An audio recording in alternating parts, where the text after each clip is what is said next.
ഇന്ന് ഈ വിവാദ സമാധി കല്ലറ പൊളിക്കില്ല എന്ന വാർത്തയാണ് വരുന്നത്. കല്ലറ പൊളിച്ച് മൃതദേഹം പുറത്തെടുക്കുന്നതിൽ അനിശ്ചിതത്വം അങ്ങനെ തുടരുകയാണ്. നിലവിലെ ക്രമസമാധാന പ്രശ്നങ്ങൾ പൂർണ്ണമായി പരിശോധിച്ച ശേഷം മാത്രമേ കല്ലറ പൊളിക്കുന്ന നടപടികളിലേക്ക് ജില്ലാ ഭരണകൂടം കടക്കുകയുള്ളൂ എന്നാണ് അറിയാൻ കഴിയുന്നത്. അജീഷ് ജയകുമാറാണ് തിരുവനന്തപുരത്ത് നിന്ന് വിവരങ്ങളുമായി നമുക്കൊപ്പം ചേരുന്നത്. Ajeesh, good morning. അപ്പോൾ അങ്ങനെ ഇന്നും കല്ലറ പൊളിക്കില്ല എന്നുള്ള വിവരം വരുന്നു. കഴിഞ്ഞ ദിവസം സബ് കളക്ടർ പറഞ്ഞിരുന്നു ഡേറ്റ് അറിയിക്കാം. പക്ഷേ വീട്ടുകാരോട് കുടുംബത്തോട് സംസാരിച്ച് കാര്യങ്ങൾ അവരെ പറഞ്ഞു മനസ്സിലാക്കണം. നിയമ നടപടികളുമായി മുന്നോട്ട് പോകുക തന്നെ ചെയ്യും. അതിൽ മാറ്റമൊന്നും ഉണ്ടാകില്ല. പക്ഷേ എന്നാണ് കല്ലറ പൊളിക്കുക എന്നുള്ളതിൽ ഇപ്പോഴും അനിശ്ചിതത്വം തുടരുകയാണ്. Good morning Prajina and Smitha. എന്തായാലും നേരത്തെ പറഞ്ഞതുപോലെ തന്നെ അവിടെ മാത്രമല്ല ഇവിടെയും പലർക്കും നേരം വെളുത്തിട്ടില്ല. എന്തായാലും ഈ വാർത്തയുമായി ബന്ധപ്പെടുത്തി പറഞ്ഞതല്ല, എന്തായാലും ഇന്നും കല്ലറ പൊളിക്കാൻ ഒരു തീരുമാനമായിട്ടില്ല. അതിലിപ്പോഴും അനിശ്ചിതത്വം തുടരുന്നുണ്ട്. കാരണം അവിടെ ഒരു ക്രമസമാധാന പ്രശ്നം നിലനിൽക്കുന്നുണ്ട് എന്നാണ് പോലീസ് പറയുന്നത്. കാരണം 2 ദിവസം മുമ്പ് നമ്മൾ നേരിട്ട് കണ്ടതാണ് ആ ഒരു സംഭവങ്ങൾ. കാരണം ഒരു മാൻ മിസ്സിംഗ് കേസായിട്ട് തുടങ്ങിയ ഒരു സംഭവമായിരുന്നു. പിന്നീട് അത് മതസ്പർദ്ധ വളർത്തുന്ന രീതിയിലേക്ക്, വലിയ രീതിയിലേക്ക് അത് വളരുകയും ഒരു വിശ്വാസ സംബന്ധമായ പ്രശ്നമായി അത് മാറുകയും ചെയ്യുന്നു.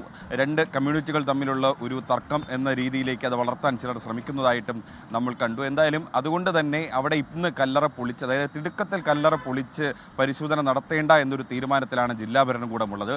കുടുംബം പറയുന്നതെന്ന് പറഞ്ഞു കഴിഞ്ഞാൽ അവർക്കൊരു നോട്ടീസ് നൽകണമെന്നാണ്. ചില ഹൈന്ദവ സംഘടനകളും അങ്ങനെ തന്നെയാണ് പറയുന്നത്. പക്ഷേ ജില്ലാ ഭരണകൂടത്തിന് ഒരു മാൻ മിസ്സിംഗ് കേസിൽ ഒരു കല്ലറ പൊളിച്ച് പരിശോധിക്കുന്നതിൽ പ്രത്യേകിച്ചൊരു നോട്ടീസ് ഇറക്കേണ്ട ബാധ്യതയൊന്നുമില്ല. അവർക്ക് അങ്ങനെ ഒരു നോട്ടീസ് ഇനി ഇറക്കാനും പോകുന്നില്ല. അവർക്കിനി ആകെ നൽകാവുന്നത് ഈ നടപടിക്രമങ്ങളുടെ ഒരു രേഖ വേണമെങ്കിൽ ഈ കുടുംബത്തിന് നൽകാം. പക്ഷേ അതുകൊണ്ട് വലിയ കാര്യമൊന്നുമില്ല. വേണമെങ്കിൽ ഈ കുടുംബത്തിന് പോലീസിൻ്റെ നടപടി ചോദ്യം ചെയ്ത് കോടതിയൊക്കെ സമീപിക്കാം. അവർക്ക് ഇതിനോടകം തന്നെ സമീപിക്കാമായിരുന്നു. പക്ഷേ ഇതുവരെയ്ക്കും അവർ കോടതിയെ സമീപിച്ചിട്ടില്ല. അങ്ങനെ പോവുകയാണെങ്കിൽ കോടതിയിൽ നിന്നുണ്ടാകുന്ന നടപടി അനുസരിച്ച്, അല്ലെങ്കിൽ നീക്കം അനുസരിച്ചിട്ട് പോലീസ് ഈ കല്ലറ പൊളിച്ച് പരിശോധിക്കുകയോ അല്ലെങ്കിൽ അത് പൊളിക്കാതിരിക്കുകയോ ചെയ്യുകയായിരിക്കും ചെയ്യുന്നത്. എന്തായാലും നിലവിൽ പോലീസ് എടുത്തിരിക്കുന്ന ഒരു നടപടി എന്ന് പറയുന്നത് തിടുക്കത്തിൽ ഈ കല്ലറ പൊളിച്ച് പരിശോധിക്കേണ്ട ആവശ്യമില്ല. ക്രമസമാധാന പ്രശ്നമുണ്ട്, അതെല്ലാം ഒന്ന് തീരട്ടെ. അതിനുശേഷം ജില്ലാ ഭരണകൂടം പോലീസിൻ്റെ റിപ്പോർട്ട് കൂടി പരിഗണിച്ച ശേഷം ഈ സമാധി സ്ഥലം തുറന്ന് പരിശോധിക്കും. എന്തായാലും ഈ ഗോപൻ സ്വാമിക്ക് എന്ത് പറ്റി എന്നുള്ള കാര്യത്തിൽ ഇപ്പോഴും ഒരു സംശയം